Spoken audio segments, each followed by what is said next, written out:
alveg bók í bókahillu. Ég fann hérna þráð í nokkrum ljóðum á annarri og upp á 3. hæð.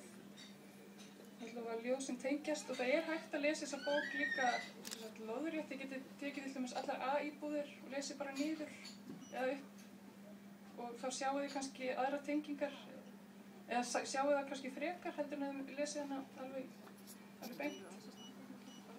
Ég ætla að byrja hérna í 2a. Augun fljótandi undirskálar, bollarnir brotnir. Sigþrúður stígur inn í eldhús með kökudisk, ókyrrt í beinum. Stöðugt með augun á byttunum í blokkinni á móti.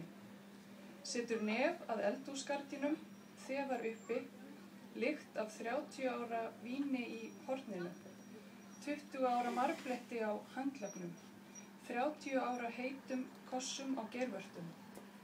Þurrkar undirskálarnar og ákveður að flýja hræra í pönnukökur. Rétt áður sér hún skrokki bregða fyrir þeytast niður á malbikið. Þetta sést að baka pönnukökur.